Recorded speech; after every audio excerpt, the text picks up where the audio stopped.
Well, the biggest thing with a band is just compatibility. That doesn't always mean getting along creatively. I think creative tension within a band is a really good thing. So, Lennon and McCartney, famously, those guys had two different approaches, and it was the conflict, it was the tension between them that created the magic. So it's always good, I think, to have some different ideas in a band, and so you don't want a bunch of cookie cutter guys that are always thinking the same way. But you do want people that get along, and a band is a lot like a marriage. Well, it's probably a lot like a polygamous marriage, where a whole bunch of people have to get along, right?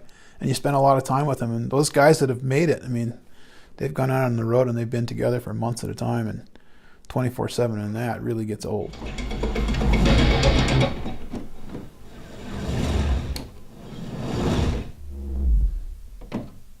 Well, I think the biggest challenge of a new band getting started is just finding an audience. It's really discouraging to show up and have 10 people there to your gig.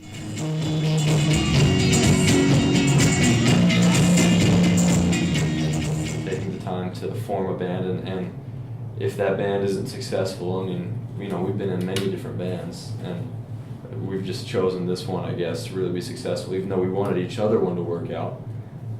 This one is the one we're actually working on and making take off, and it just takes a lot of work. That's pretty much, it's not going to come to you. Nobody out there just wants to hand you stuff.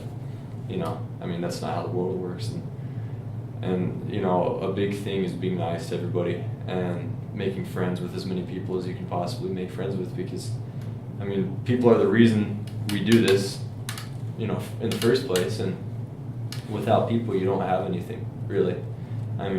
You won't have listeners if you don't have people. You won't have any recording time if you don't have contacts. You just don't have anything. So you just want to be friendly with everybody that you can, and just, I guess, put forth your best energy. Because energy really does. I can't explain it, but you put out good energy, and it's like people are just attracted to you.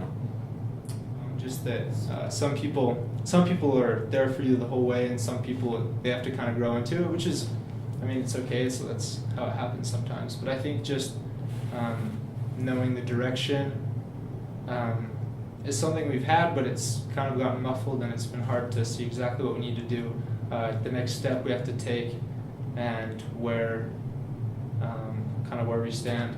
I think just one of kind of said a lot of different things. I think that's the key to be successful. And even if it's not to be the biggest band in the world, there are people that there's a level of success that you can achieve, that anyone can achieve in music. And so that's what I'd say. I'd say go for it and keep practicing, practice hard, and just don't give up on what you love doing. But Chase is a master on the piano. He's been playing for his whole life. He can do it without stuttering. And Jordan just is smooth at bass for whatever reason. He's just good at it. So I could bring them the parts that I needed them to, I guess, kind of hone and make less raw. Because when it comes for me, it's more raw. And I can produce it over a large amount of time. Typically I can work on these. I'm not like ecstatic long amount of time, but I can make them. But these guys can do it in their own way, and we can put it together well. I think the major songwriting is done by Hunter with his ideas, and he's gifted. Honestly, it's like the secret behind Salo. But he'll come with ideas. He'll have ideas for piano parts, and then I'll do what I can to add things that I think would sound good. And we kind of, as a band, listen to each other, and we listen to what would sound good, maybe things would sound better, and we just take these ideas and it kind of just morphs together into a song.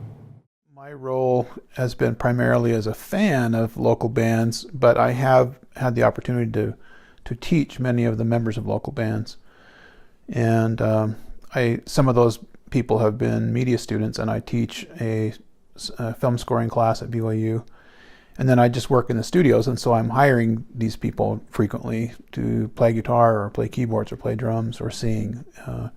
Many of them are multi-instrumentalists, and so I hire members of local bands. I certainly wouldn't consider myself to be, I'm not helping them to start their bands. I'm not critiquing their bands. But I think that our interaction, I am a music professional, and most of these people are just getting started in the professional world. And so it's been nice to be able to see some of them gradually become professionals from the amateur world. Some of them are literally garage bands, and then 2 or 3 years later, they're amazing musicians. I think that it was a great win-win because they were able to gain from my experience, and I was able to gain from, just the sheer energy of brand new talent.